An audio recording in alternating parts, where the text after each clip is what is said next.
हिंद। आप सभी का स्वागत है आज के इस क्लास में। जी हाँ दोस्तों, आज हम बाल विकास के महत्वपूर्ण प्रश्नों की प्रैक्टिस सेट आपको कराने वाले हैं, क्योंकि हमारा एक ही लक्ष्य है, हम आपको 30 में 30 दिलाना चाहते हैं। तो चलिए 30 में 30 पाने के लिए हमें मेहनत तो करनी पड़ेगी। हम आपसे इसलिए कह रहे हैं कि यह आखिरी समय है, पढ़ लीजिए, नहीं तो पछताना पड़ेगा। जो लोग अभी नहीं पढ़ेंगे ना, वो बाद में नहीं पढ़ सकते, इसलिए हमारा सिद्धांत है यह आखिरी समय है आपके लिए। तो चलिए दोस्तों, कम समय में अधिक प्रश्नों की प्रैक्टिस सेट आपको प्रोवाइड करने वाले हैं। निवेदन बस इतना करेंगे, बाल विकास सीडीपी पेडागोजी के या महत्वपूर्ण प्रश्नों को आप जरूर पूरी क्लास को देख लेना। तो चलिए पहला प्रश्न देखते हैं, और पूरी क्लास देखने के लिए आप हमारे साथ जुड़ भी सकते हैं। तो चलिए पहला प्रश्न देखते हैं। पहला प्रश्न होगा, बच्चों के विकास के सिद्धांतों को समझना शिक्षक की सहायता करता है। किस प्रकार की सहायता करेगा, आपसे यह पूछा जा रहा है। तो चलिए ए ऑप्शन में कहा गया है शिक्षार्थी की आर्थिक पृष्ठभूमि को पहचानने में। बी ऑप्शन में कहा गया है शिक्षार्थियों को क्यों पढ़ाना चाहिए यह औचित्य स्थापित करने में। सी ऑप्शन में कहा गया है शिक्षार्थियों के भिन्न अधिगम शैलियों को प्रभावित रूप से संबोधित करने में। और डी ऑप्शन में कहा गया है शिक्षार्थियों के सामाजिक स्तर को पहचानने में। तो चलिए बताइए, बच्चे के विकास के सिद्धांतों को समझना एक शिक्षक के लिए क्यों आवश्यक होता है। तो चलिए उत्तर बताइए। अगर हम बात करें ए ऑप्शन में, तो यहाँ पर कहा गया कि शिक्षार्थी की आर्थिक पृष्ठभूमि को समझना। जी हाँ दोस्तों, हम यह नहीं करेंगे, आर्थिक पृष्ठभूमि से हमें कोई मतलब नहीं, हमें सिर्फ शिक्षार्थी से मतलब रहना चाहिए। आर्थिक पृष्ठभूमि मतलब उसके पास कितना रुपया है, कितना पैसा है, यह सब हमें कोई लेना देना नहीं। चलिए बी ऑप्शन में क्या कहा गया है। बी ऑप्शन में कहा गया है शिक्षार्थियों को क्यों पढ़ाना चाहिए यह औचित्य स्थापित करने में। हमें यह सोचने की बात ही नहीं क्यों पढ़ाना चाहिए, हमें तो शिक्षार्थी को हर हाल में पढ़ाना चाहिए, क्योंकि बालक विद्यालय में आया है तो पढ़ने के लिए आया है। तो एक शिक्षक का दायित्व होता है उसे पढ़ाइए। आप यह मत सोचिए कि बालक को पढ़ाया जाए कि ना पढ़ाया जाए। तो इस प्रकार से बी ऑप्शन भी हमने काट दिया। बात करें सी ऑप्शन में, तो कहा गया शिक्षार्थियों के भिन्न अधिगम शैलियों को प्रभावित रूप से संबोधित करने में। तो जी हाँ दोस्तों, यही हमारा उत्तर सही हो जाएगा।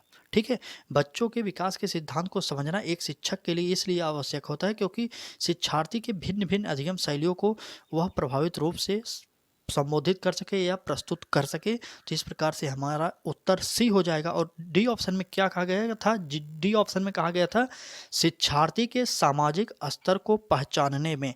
जी नहीं, हम आपसे बता रहे हैं पहले कि सामाजिक आर्थिक ये सभी स्थिति पहचानने की कोई बात नहीं यहाँ पर की गई है। तो इस प्रकार से हमारा उत्तर सी ऑप्शन सही हो जाएगा। चलिए आगे बढ़ते हैं, अगले प्रश्न को देखते हैं। अगले प्रश्नों का हमारा प्रश्न है, पुरुष स्त्रियों की अपेक्षा ज़्यादा बुद्धिमान होते हैं, यह कथन है। हमने आपसे पहले भी इस टॉपिक पर प्रश्न बनाकर दिखाया था किस प्रकार के प्रश्न आपसे पूछे जाएंगे। तो चलिए बताइए इस प्रश्न का उत्तर क्या होगा। कि कहा जा रहा है कि पुरुष स्त्रियों की अपेक्षा ज़्यादा बुद्धिमान होते हैं। ए ऑप्शन में सही हो सकता है। बी ऑप्शन कहा गया है लैंगिक पूर्वाग्रह को प्रदर्शित करता है। और सी ऑप्शन में कहा गया है बुद्धि के विभिन्न पक्षों के लिए सही है। और डी ऑप्शन कहा गया है सही है। चलिए बताइए क्या उत्तर होगा। सही हो सकता है क्या, ए ऑप्शन में बात करेगा सही हो सकता है। जी नहीं दोस्तों, यह लैंगिक रूढ़िबद्धता को बढ़ावा देता है, इसलिए यह सही नहीं होगा। आगे बी ऑप्शन में क्या कहा गया था, कहा गया था कि लैंगिक पूर्वाग्रह को प्रदर्शित करता है। तो बिल्कुल सही होगा कि लैंगिक पूर्वाग्रह को यहाँ पर प्रदर्शित किया जा रहा है। इस प्रकार से हमारा यह कथन सही हो जाएगा, बी ऑप्शन सही हो जाएगा। और कहा जा रहा है कि सी ऑप्शन में कि बुद्धि के विभिन्न पक्षों के लिए सही है, गलत हो जाएगा। विभिन्न पक्षों के लिए यह सही है, मतलब ए सी डी गलत हो जाएगा, और जो उत्तर होगा हमारा वह हो जाएगा बी, क्योंकि यहाँ पर बात की गई लैंगिक पूर्वाग्रह को बढ़ावा दिया जा रहा है और प्रदर्शित किया जा रहा है। तो इस प्रकार से इस प्रश्न का उत्तर जो होगा वह बी ऑप्शन सही हो जाएगा। चलिए आगे बढ़ते हैं। आप रोजाना दोपहर 1 बजे में हमारी क्लासेस देख सकते हैं। अगर आपको क्लासेस अच्छी लग रही हो तो लाइक कर दीजिए एक बार क्लास को। चलिए आगे बढ़ते हैं, अगले प्रश्न को देखते हैं। अगला प्रश्न होगा हमारा, राकेश अपनी कक्षा को क्षेत्र भ्रमण पर ले जाता है और वापस आने पर अपने विद्यार्थियों के साथ भ्रमण पर चर्चा करता है। यह यहाँ पर खाली स्थान दिया गया है कि और संकेत करता है, किस ओर करता है। ए ऑप्शन सीखने के लिए आकलन, बी ऑप्शन आकलन के लिए सीखना, सी ऑप्शन आकलन का सीखना, और डी ऑप्शन में कहा गया सीखने का आकलन। तो चलिए बताइए, ए ऑप्शन में सीखने के लिए आकलन, बी ऑप्शन में आकलन के लिए सीखना, सी ऑप्शन में आकलन का सीखना, और डी ऑप्शन में सीखने का आकलन। चलिए बताइए कमेंट करते रहिए आप लोग, जल्दी से उत्तर बताइए कौन सा उत्तर सही होगा। चलिए, यहाँ पर कहा गया है कि राकेश अपनी कक्षा को क्षेत्र भ्रमण पर ले जाता है और वापस आने पर अपने शिक्षार्थियों को साथ के साथ भ्रमण पर चर्चा करता है और वह की ओर संकेत करता है। मतलब हमारा उत्तर जो होगा वह हो जाएगा ए ऑप्शन सही, क्योंकि वह देखना चाहता है कि बच्चे कितने सीखे, वह सीखने के लिए आकलन कर रहा है, वह जानना चाहता है कि बालक क्या क्या देखे, कितना सीख पाए, क्षेत्र भ्रमण का कुछ लाभ हुआ कि नहीं हुआ। इस प्रकार से सीखने के लिए आकलन, इस प्रश्न का जो उत्तर होगा ए ऑप्शन सही हो जाएगा। चलिए, कम समय में अधिक प्रश्नों की प्रैक्टिस सेट हमारे चैनल लक्ष्य तक पर आपको प्रोवाइड कराई जाती है। रोजाना आपको दोपहर 1 बजे में क्लासेस मिल जाती हैं।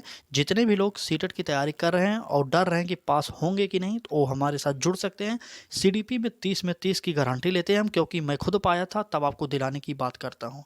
ठीक है दोस्तों, जब कभी मैं दिया था सीटेट का पेपर तो 30 में 30 पाया। अगर नहीं यकीन तो आप हमारे चैनल पर जाइए, वहाँ पर हमारी मार्कशीट अपलोड कर दी गई, आप देख सकते हैं। ठीक है, चलिए आगे बढ़ते हैं।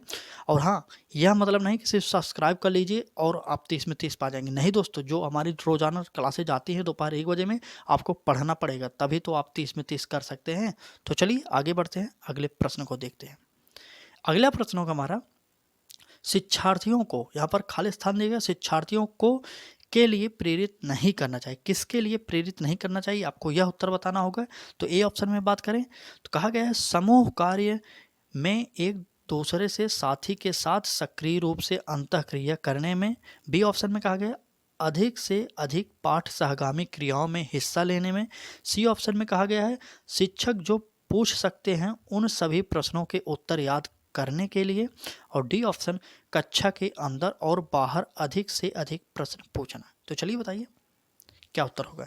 ए ऑप्शन में कहा गया है कि समूह कार्य में एक दूसरे से साथी के साथ सक्रिय रूप से अंतःक्रिया करने में।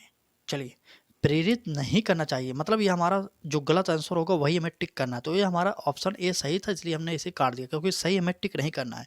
और बी ऑप्शन में कहा गया था कि पाठ से अधिक पाठ सहगामी क्रियाओं में हिस्सा लेना चाहिए। बिल्कुल यह सही है, क्योंकि पाठ सहगामी क्रियाओं से बालक सीखता है आसानी से। इस प्रकार से यह भी सही था, इसलिए हमने इसको भी काट दिया। चलिए बात करते हैं सी ऑप्शन में।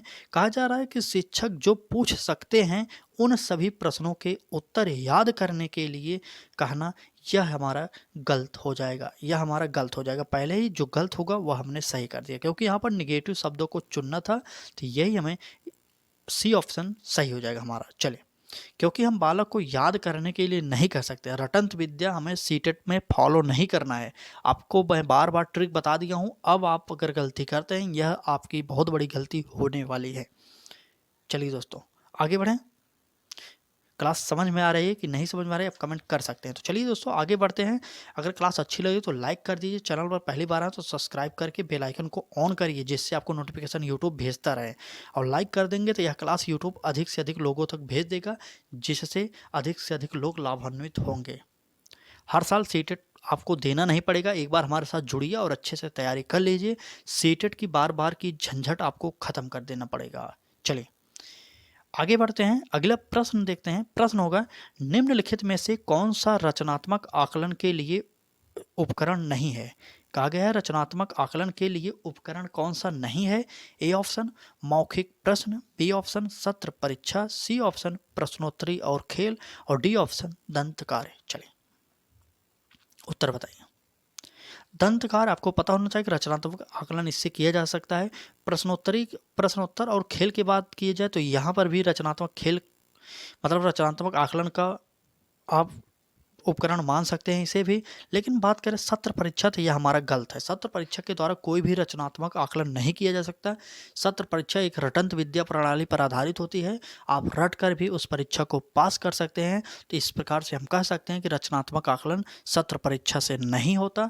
तो इसका ऑप्शन जो होगा वह होगा बी ऑप्शन सही हो जाएगा। चलिए बी ऑप्शन सही हो जाएगा।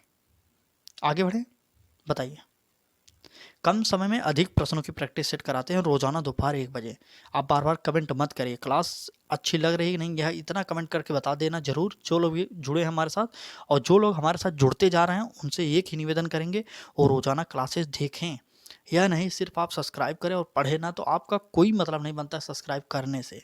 ठीक है, आज आपको यह बात बुरे भले लग रही है, लेकिन एक समय आएगा जब दिसंबर में पेपर आपका नज़दीक हो जाएगा ना, तब आप पछताएंगे बाद में।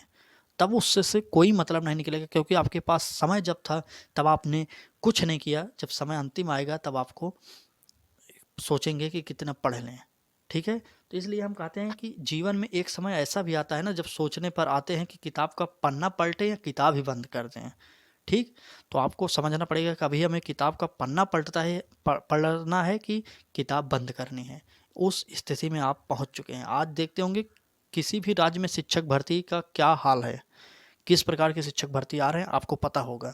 तो इस प्रकार से आप जल्दी से पास कर लीजिए। ये तो एक मानक है सिर्फ 82 नंबर और 90 नंबर का, उसमें पास कर लीजिए। उसमें कौन सा ज्वाइनिंग होगा, लेकिन पास करके इस झंझट को ख़त्म करिए और अपने दूसरी तैयारी करिए। ठीक है, चलिए आगे बढ़ते हैं। अगला प्रश्न होगा, भारतीय समाज के बहुभाषिक विशेषता को किसके रूप में देखा जाना चाहिए। यहाँ पर खाली स्थान में दिया गया एक शब्द भरना होगा, हम कह दे रहे हैं किसके रूप में देखा जाना चाहिए। चलिए ए ऑप्शन की बात करें, विद्यालय जीवन को समृद्ध बनाने के संसाधन के रूप में। बी ऑप्शन की बात करते हैं, विद्यार्थियों को सीखने के लिए अभिप्रेरित करने हेतु शिक्षक योग्यता की चुनौती के रूप में। सी ऑप्शन में कब बात करें तो शिक्षार्थियों के लिए विद्यालय जीवन को एक जटिल, चलिए कहा जा रहा है एक जटिल अनुभव के रूप में कह सकते हैं हम इसे। ठीक है, तो और यहाँ से हमारा चालू होगा शिक्षण अधिगम प्रक्रिया के बाधा के रूप में। तो चलिए बताइए, भारतीय समाज के बहुभाषिक विशेषता को किस रूप में देखा जाना चाहिए। तो हमारा जो उत्तर होगा वह ए ऑप्शन सही हो जाएगा। यहाँ पर कहा गया है कि विद्यालय जीवन को समृद्ध बनाने के लिए संसाधन के रूप में देखा जाना चाहिए। ठीक है, भारतीय शिक्षा के बहुभाषिक विशेषता को विद्यालय जीवन को समृद्ध बनाने के संसाधन के रूप में देखा जाना चाहिए। ए ऑप्शन इस प्रश्न का सही हो जाएगा। चलिए आगे बढ़ रहे हैं, अगले प्रश्न को देखते हैं। पूरी क्लास को आप लोग जरूर देखना है, क्योंकि अगर आप पूरी क्लासें नहीं देखेंगे तो आपको समझ नहीं आएगा। कुछ इस प्रकार के नए प्रश्न आपको शायद कहीं मिले नहीं होंगे। कुछ नए प्रश्न, कुछ प्रीवियस ईयर, कुछ पुराने प्रश्नों को सभी का समाहित हमने करके तब आपके लिए क्लास बनाया है। तो पूरी क्लास को जरूर देखिएगा। चलिए आगे बढ़ते हैं, अगले प्रश्न को देखते हैं। अगला प्रश्न होगा हमारा, सबसे अधिक कहाँ जटिल समाजीकरण होता है। आपसे कहा जा रहा है सबसे अधिक समाजीकरण जटिल कहाँ पर होता है। ए ऑप्शन किशोरावस्था के दौरान, बी ऑप्शन पूर्व बाल्यावस्था के दौरान, सी ऑप्शन प्रधान अवस्था के दौरान और डी ऑप्शन इनमें से कोई नहीं। चलिए बताइए, उत्तर बताइए, सबसे अधिक कहाँ जटिल समाजीकरण होता है। तो चलिए जटिल समाजीकरण की अगर हम बात करें तो यहाँ पर हमारा उत्तर हो जाएगा किशोरावस्था। किशोरावस्था को स्टैनले हॉल ने उथल पुथल की अवस्था को बताया है। ठीक है, स्टैनले हॉल महोदय किशोर मनोविज्ञान के जनक भी कहे जाते हैं। आप नोट कर सकते हैं, स्टैनले हॉल जो किशोर मनोविज्ञान के जनक कहे जाते हैं। ठीक है, अगर किशोरावस्था की बात करें तो ये 12 से 18 वर्ष इसकी उम्र होती है। 12 से 18 वर्ष, ठीक है, चलिए 12 से 18 वर्ष इसकी उम्र होती है। और स्टैनले हॉल की एक परिभाषा बहुत ही महत्वपूर्ण है, उन्होंने किशोरावस्था को उथल पुथल की अवस्था बताया है। और सबसे जीवन का सबसे खतरनाक अवस्था भी इसे ही कहा जाता है, किशोरावस्था को। तो आप कह सकते हैं कि यह क्वेश्चन आपके लिए बहुत ही महत्वपूर्ण है। आप इम्पोर्टेंट लगा कर लिख लीजिए, क्योंकि आपके पेपर में ऐसे प्रश्न पूछ सकता है। ठीक है, चलिए आगे बढ़ते हैं, अगले प्रश्न को देखते हैं।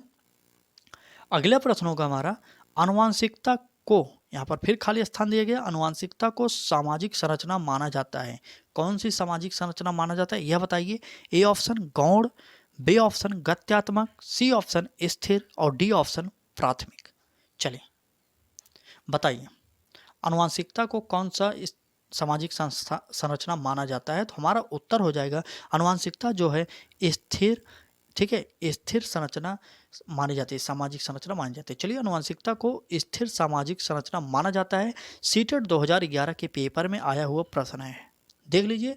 हमने आपसे पहले बताया कि हमारे क्लास में previous year plus NCERT based प्रश्न और नए प्रश्नों को शामिल करते हुए पुराने प्रश्नों को भी ध्यान में रखते हैं, उस प्रकार की क्लासेज आपको प्रोवाइड कराई जाती है। तो चलिए देखते हैं, आगे बढ़ते हैं, अगले प्रश्न को देख लेते हैं क्या होगा हमारा अगला प्रश्न। चलिए आगे बढ़ते हैं, अगला प्रश्न पियाजे के अनुसार हमने आपको बताया कि पियाजे, वाइगोत्स्की और कोहलबर्ग बहुत ही इंपॉर्टेंट है आपकी परीक्षा के लिए।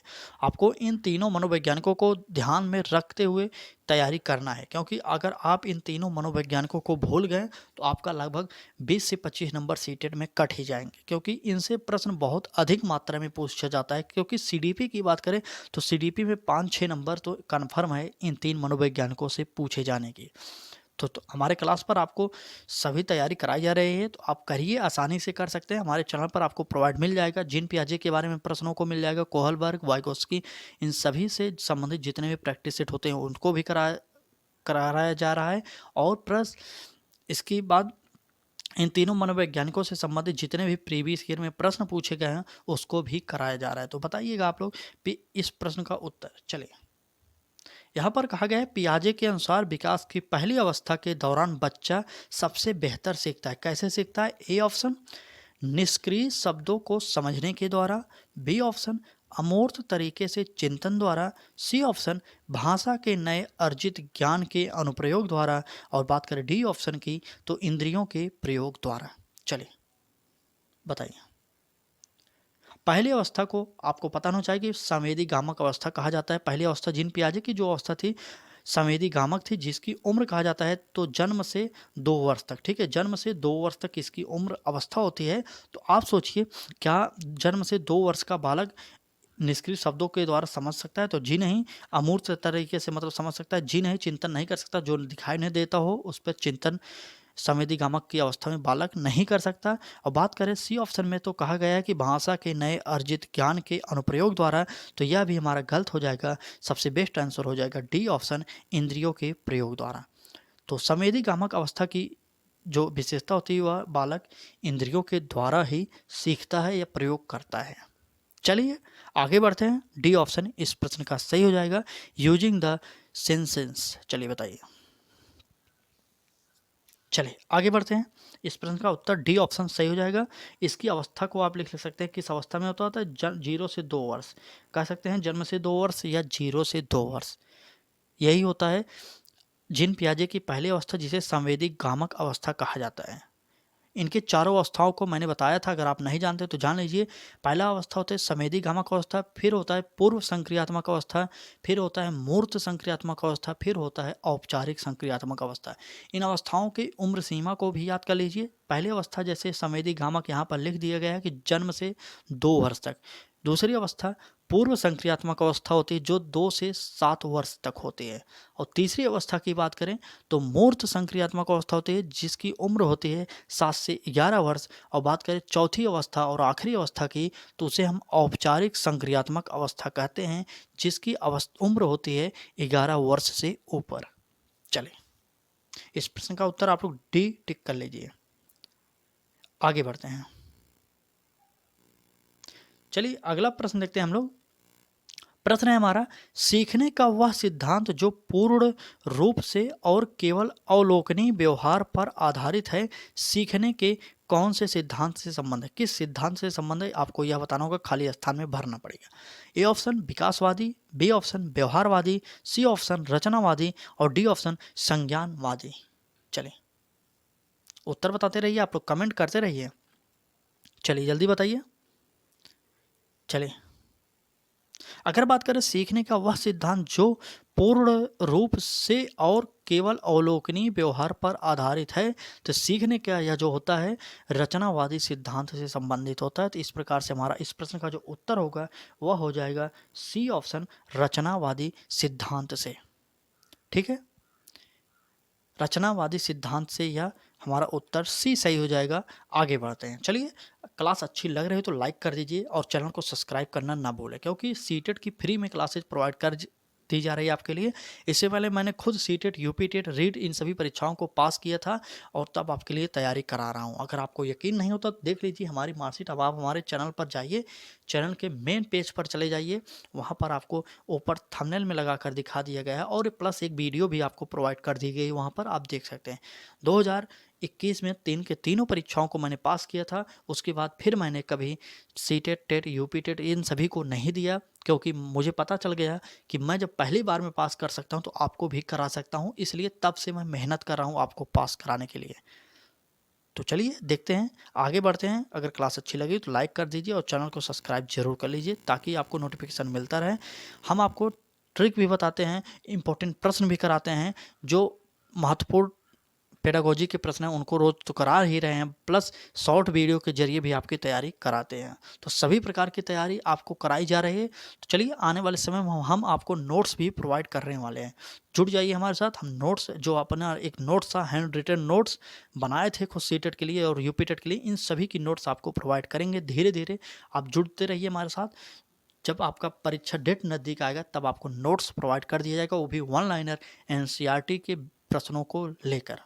चलिए आगे बढ़ते हैं।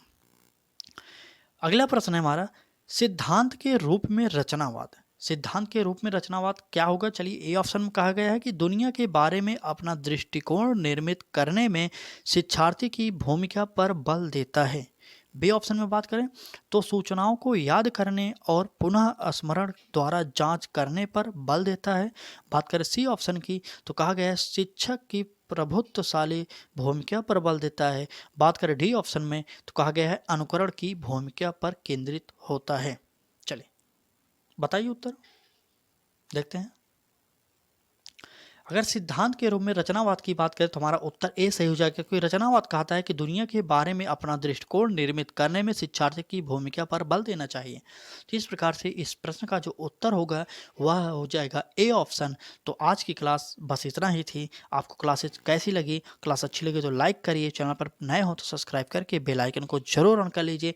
आपको जिन प्याजे की क्लासेज आपको मिल गई होंगी, सीडीपी सभी क्लासेज आपको प्रोवाइड कर जा रही है, जैसे हिंदी पेडागोजी की classes topic wise practice set कराया जा रहा है, सीडीपी प्रैक्टिस सेट हो रहा है, ईवीएस प्रैक्टिस सेट कराए थे और मैथ पेडागोजी की प्रैक्टिस सेट हम कर लिए कुछ प्रश्न क्लासेज। और सीडीपी तो हम बहुत ही ज़्यादा करा रहे हैं, क्योंकि सीडीपी मैंने खुद 30 में 30 पाया था। मैं जब खुद 30 में 30 पाया